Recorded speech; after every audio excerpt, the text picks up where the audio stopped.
Assalamualaikum warahmatullahi wabarakatuh. Ketemu lagi dengan saya Sylvia Lili. Jangan lupa subscribe ya. Semoga pembelajaran ini bermanfaat.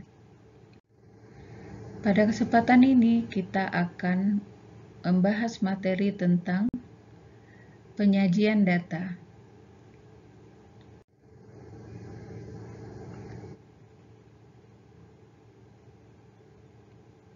Cara penyajian data yang sering dipakai adalah yang pertama, tabel atau daftar.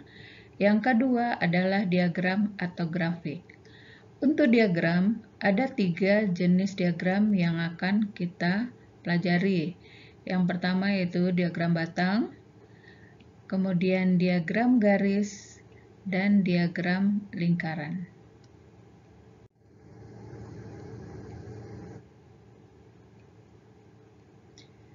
Untuk penyajian data dengan tabel atau daftar,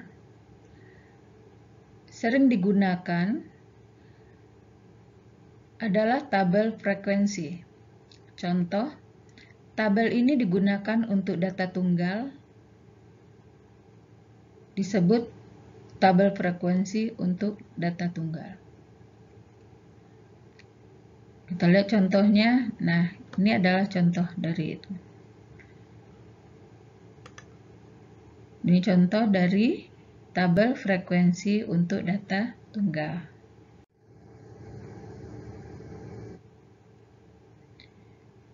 Kemudian untuk data berkelompok, kita perhatikan contohnya. Ini ada 2 contoh. Yang pertama yaitu nilai ulangan siswa kelas 7B yang dibuat dengan cara berkelompok, mengelompokkan nilai yang ada. Jadi kalau kita buat satu persatu, maka tabelnya akan panjang sekali. Maka kita buat tabel berkelompok. Kita mulai dari 51 sampai 60 karena ini adalah nilai yang terendah. Kemudian kita lanjutkan 61 sampai 70, 71 sampai 80, kemudian 81 sampai 90 dan 91 sampai 100. Nah, di sini terlihat banyaknya siswa yang mendapatkan nilai 51 sampai 60 adalah 5 siswa. Kemudian yang mendapatkan nilai 61 sampai 70 ada 8 siswa dan seterusnya. Kemudian untuk contoh berikut yaitu penulisannya sedikit berbeda ya. Tapi tujuannya adalah sama. Di sini tertulis kelas interval. Kemudian frekuensi. Nah, ini sebenarnya contohnya sama. Hanya penulisannya saja yang berbeda.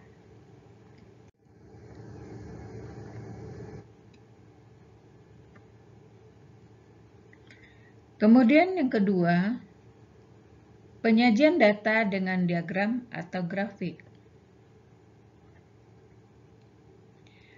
Penyajian data dengan diagram yang akan kita pelajari pada materi ini adalah diagram batang, diagram garis, dan diagram lingkaran.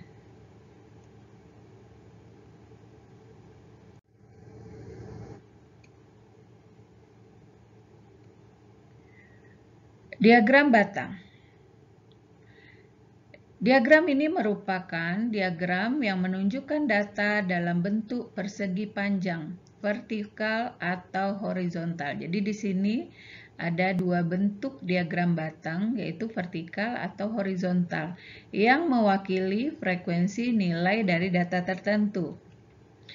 Semakin tinggi frekuensi, semakin panjang persegi panjang yang diwakilinya. Selain itu, diagram batang juga sering digunakan untuk mewakili data tunggal atau berkelompok dan berguna dalam menentukan tingkat fluktuasi data. Jadi, pada sebuah data, kita akan melihat bagaimana grafiknya naik atau turunnya data tersebut. Nah, dengan diagram batang, kita bisa dengan mudah melihat perubahan tingkat fluktuasi datanya.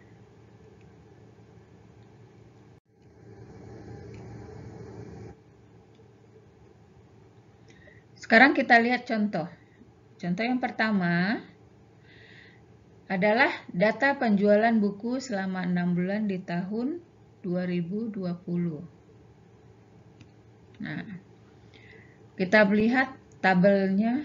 Untuk memudahkan kita buat dulu dalam bentuk tabel. Kemudian kita lihat di sini ada bulan. Bulannya adalah Januari, Februari, Maret, April, Mei, dan Juni. Sementara buku yang terjual pada bulan Januari adalah 15, Februari 30, Maret 25, April 8, dan Mei 10, serta Juni 12 buku. Nah, ini adalah diagram batang yang dibuat berdasarkan tabel frekuensi penjualan buku selama 6 bulan. Nah, ini adalah diagram batang dalam bentuk vertikal.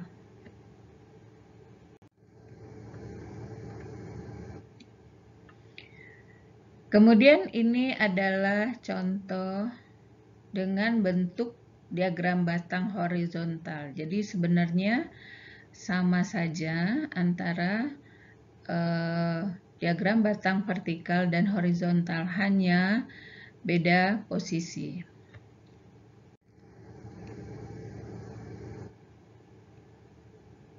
Kemudian contoh yang kedua, kita lihat setelah pelaksanaan sensus penduduk di suatu kelurahan, maka diketahui jumlah warga dalam setiap RT ada sebagai berikut. Nah, RT 01 jumlah prianya 65, sedangkan wanitanya adalah 75 jiwa. RT 02 prianya 60 jiwa, wanita 80 jiwa. Kemudian RT 03 prianya 50 jiwa, wanita 95 jiwa. Dan RT 04 terdiri dari 45 jiwa untuk pria dan wanitanya 55 jiwa. Nah, ini akan kita buat dalam bentuk diagram batang. Nah, ini adalah bentuk diagram batang vertikal. Nah, seperti ini. Karena ada dua data, jadi diagram batangnya juga ada dua. Kemudian ini yang horizontal. Kemudian kita lanjutkan dengan diagram garis. Diagram garis digunakan terutama untuk mewakili data yang diambil secara berkala dari waktu ke waktu selama interval waktu tertentu untuk melihat perubahan atau pertumbuhan sesuatu secara berkelanjutan. Sama dengan diagram batang, diagram ini pun juga menggunakan sumbu horizontal dan vertikal yang saling berpotongan tegak lurus satu sama lain. Jadi prinsipnya hampir sama antara diagram batang dengan diagram garis. Biasanya sumbu horizontal menunjukkan waktu pengamatan dan sumbu vertikal hasil pengamatan yang dilakukan. Sumbu datar menunjukkan waktu, sedangkan sumbu vertikal menunjukkan jumlah sebagai nilai, jumlah, biaya, pendapatan, dan sebagainya. Sekarang kita lihat contoh. Data penjualan mobil dari tahun 2011 sampai 2020. Nah, ini kita misalkan sebuah dealer mobil yang membuat data. Nah, di sini dia ingin melihat grafik dari penjualan mobilnya. Nah, untuk memudahkan kita buat dahulu tabelnya, kemudian baru kita buat grafik. Nah, inilah diagram garis dari data penjualan mobil. Jadi sebenarnya prinsipnya hampir sama dengan diagram batang, hanya bentuknya yang berbeda.